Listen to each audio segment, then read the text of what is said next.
याद रखो इलेक्ट्रॉन का जो चार्ज पता किया गया उस एक्सपेरिमेंट का नाम है, पहले भी बताया था मैंने, ये मिलीकन्स ऑयल ड्रॉप एक्सपेरिमेंट। क्या? मिलीकन्स ऑयल ड्रॉप एक्सपेरिमेंट। इस पे भी एआईपीएमटी में सवाल आ चुका है। अब वो एक्सपेरिमेंट क्या है वो अपने को है नहीं, इंजीनियरिंग में छोड़ो उसको, लेकिन नाम याद रखना पड़ेगा आपको। Charge on electron is determined by Millikan's oil drop experiment. लिख लो line. Fundamental charge that is charge on electron, charge on electron is determined by fundamental charge that is charge on electron is determined by Millikan's oil drop experiment. Millikan's oil drop experiment.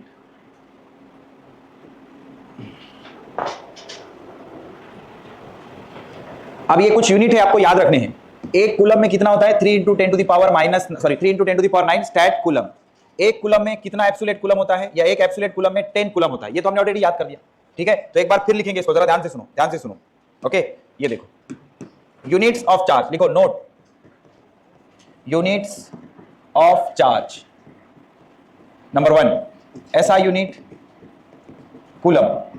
Number 2 1 ampere hour is equal to 3600 coulomb. Number 3 1 faraday is equal to 96500 coulomb.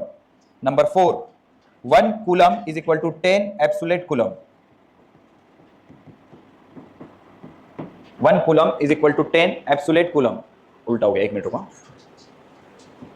1 coulomb is equal to 1/10 करो, ये सही रहेगा, वो उन्होंने उल्टा दे दिया, ऐसे करो। 1 coulomb is equal to 1/10 absolute coulomb, तो 10 इधर आ जाएगा। 1 coulomb is equal to 1/10 absolute coulomb. And ये भी इंपॉर्टेंट है, 1 कूलम इज इक्वल टू, मतलब ये पैटर्न में याद रहेगा आपको, 1 coulomb is equal to 3 × 10 to the power 9 stat coulomb, ये सही रहेगा।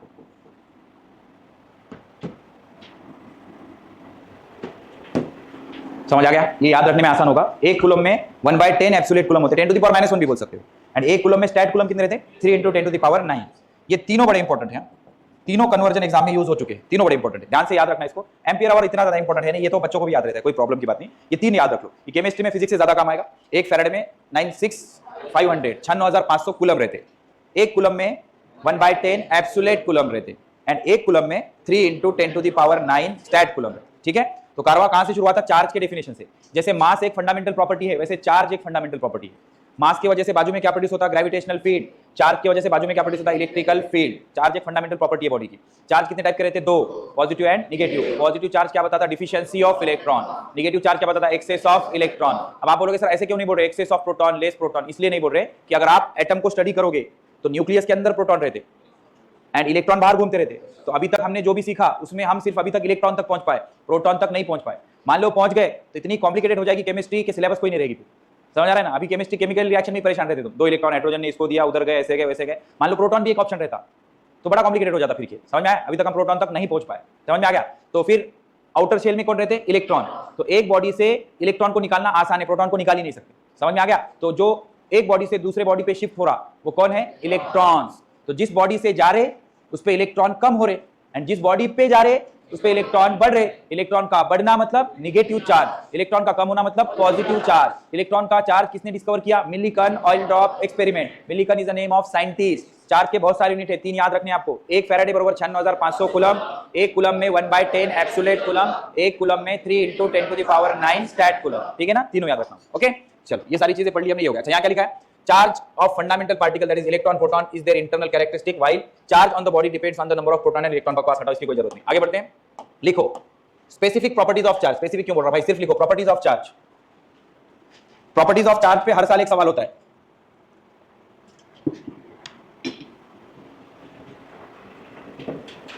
Properties of charge. अब आपको इतनी तो समझ आ गई कि आप एक हाथ प्रॉपर्टी स्केलर है कि वेक्टर डिसाइड करने के लिए डायरेक्शन नहीं देखेंगे, आप देखेंगे उसको ऐड कैसे करते हैं। सीधे सीधे ऐड करते हैं तो स्केलर बोलेंगे, एंड डायरेक्शन बदलने से अगर वो बदलती है तो उसको क्या बोलेंगे? वेक्टर। जैसे करंट के पास डायरेक्शन है लेकिन एंगल बदलने से करंट नहीं बदलता, तो करंट एक स्केलर क्वांटिटी है। तो ऐसे ही चार्ज एक नंबर है, तो चार्ज भी कैसे क्वांटिटी होगी? स्केलर। लिखो नंबर 1 पहली property, charge is a scalar quantity. Charge is a scalar quantity. आगे क्या लिखा देखो, इट रिप्रेजेंट एक्सेस और डिफिशियंसी ऑफ इलेक्ट्रॉन। लिखो इट रिप्रेजेंट एक्सेस और deficiency of number of electron, ऐसे लिखो। इट रिप्रेजेंट्स एक्सेस और deficiency of number of electrons बता रहे थे नोटू बता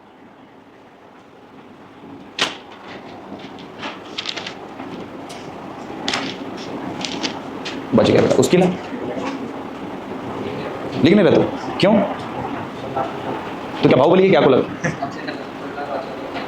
कल का और आज का आज लिखूंगा गुड बेटा क्या नाम है तेरा क्या ठाकरे जानते आप क्या बोल कर भाई तेरी मर्जी का कर ले क्या लिखा इट रिप्रेजेंट एक्सेस और deficiency of electron number of electron तो एक नंबर है इस वजह से क्या ये स्केलर नंबर 2 क्या लिखा है चार्ज इज ट्रांसफरेबल बिल्कुल सही है एक बॉडी से दूसरे बॉडी पे इलेक्ट्रॉन ट्रांसफर कर सकते हैं तो इलेक्ट्रॉन जाते जाते चार्ज लेके जाएंगे okay if a charged body is put in contact with another body then charge can be transferred to another body लिखो number 2 charge is transferable charge is transferable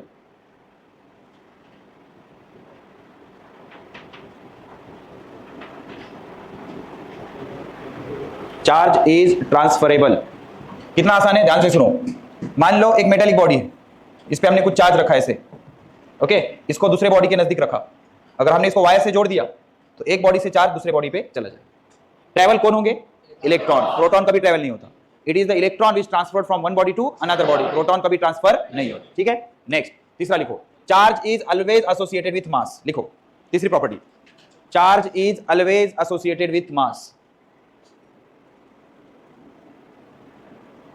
देखो इंटरेस्टिंग है बिना मास के चार्ज हो ही नहीं सकता सबसे छोटा चार्ज कौन होता है इलेक्ट्रॉन का चार्ज इलेक्ट्रॉन के पास मास होता है 9.01 into 10 to the power minus 20 नहीं 10 to the power minus 31 kilogram ठीक है तो बिना मास के चार्ज पॉसिबल नहीं है लेकिन बिना चार्ज के मास पॉसिबल है जैसे पेन पे कोई चार्ज नहीं है न्यूट्रल है ना तो अनचार्ज बॉडी जो है मतलब न्यूट्रल बॉडी जो है उसके पास मास है चार्ज नहीं है समझ आ गया तो नीचे की लाइन पर क्या लिखा है charge can not exist without mass दो मास एग्जिस्ट विदाउट चार्ज सही है नहीं मतलब बिना चार्ज के मास हो सकता है लेकिन बिना मास के चार्ज नहीं हो सकता लिखो फिर charge can not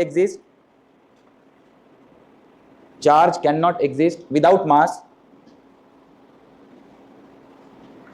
charge can not exist without mass but mass can exist without charge mass can exist without charge mass can exist without charge अच्छा यहां क्या लिखा है देखो So the presence of charge itself is convincing proof of existence of mass. एक हाथ body पे charge का होना ही गारंटी है कि उसके पास मास है क्यों सबसे छोटा चार्ज कौन सा है इलेक्ट्रॉन इलेक्ट्रॉन के पास मास है अब मेरे पास 5 इलेक्ट्रॉन होंगे तो 5 इलेक्ट्रॉन का मास है ठीक है तो ये बड़ी बात नहीं है इसको नहीं लिखेंगे हम उसके बाद the mass of body changes after being charge मान लो एक इलेक्ट्रॉन 1 किलो का है 50 किलो की एक बॉडी है तो 2 इलेक्ट्रॉन अगर बाजू वाले बॉडी में गए तो इसका मास 2 किलो से कम हुआ इसका मास 2 किलो से बढ़ गया तो बॉडी पे अगर निगेटिव चार्ज आया मास बढ़ेगा एंड बॉडी पे पॉजिटिव चार्ज आया मास कम होगा समझ आ गया तो बॉडी चार्ज करने की वजह से मास कम ज्यादा होता है समझ आ गया निगेटिवली चार्ज बॉडी का मास बढ़ जाएगा एंड पॉजिटिवली चार्ज बॉडी का मास कम हो जाएगा देखो क्या लिखा है the mass of body changes after being charge पहला when body is given positive charge mass decreases अब गलतफहमी मत पालना कि बॉडी को पॉजिटिव चार्ज दिया मतलब प्रोटॉन दिया पॉजिटिव चार्ज कैसे दिया इलेक्ट्रॉन निकाल कर एंड बॉडी को निगेटिव चार्ज दिया मतलब इलेक्ट्रॉन देकर प्रोटॉन नहीं निकाल सकते तो बॉडी अगर निगेटिवली चार्ज हो गई तो मास बढ़ेगा बॉडी अगर पॉजिटिवली चार्ज होगी तो मास घटेगा समझ आ गया ये तीनों लाइन लिखना है लिखो the mass of body changes after being charge the mass of body changes after being charge the mass of body changes after being charge number 1 when body is given a positive charge फंसाएगा proper given positive charge बोल रहा positive charge कैसा देंगे proton देंगे electron निकाल कर समझ आ रहा है ना लिखो भी when body is given a positive charge its mass decreases when body is given positive charge its mass decreases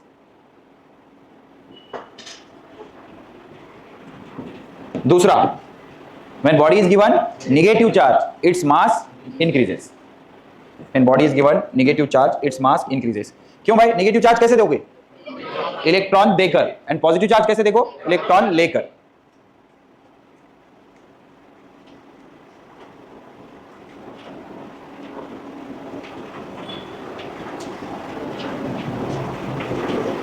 done अब लिखो next property charge is quantized ऐसे लिखो charge is quantized charge is quantize. ध्यान से सुनो, इस पे बड़े असर्शन रीजन बनते हैं। ये जो क्वांटाइज वर्ड आया, ये आया निवाले से। निवाला, रोटी का हम एक निवाला खाते, फिर दूसरा निवाला खाते। आधा निवाला नहीं रहता, या तो एक निवाला रहता या तो दो निवाला रहता। आधा निवाला रहता क्या? नहीं। बोले सर मैं छोटा निवाला खा रहा, वैसे नहीं रहता। समझ आ रहा है? या फिर मान लो जैसे करेंसी है, अपनी करेंसी 1 रुपया रहता, 2 रुपए रहते, 1.5 रुपया नहीं रहता। तो बोले सर पहले तो था ना, फिर मैं पैसे पे चले जाऊंगा। 1 पैसा 2 पैसे, आधा पैसा नहीं, बोले आना था ना, फिर आने पे चले जाएंगे। समझ आ रहा है? तो 1 रुपया है, उसके बाद 2 रुपए, उसके बाद 3 रुपए। तो जो भी आपके पास पैसे 10-20 रुपए जो भी है, ओके, गरीब हो तो ओके, तो वो क्या है? इंटीग्रल मल्टीपल है।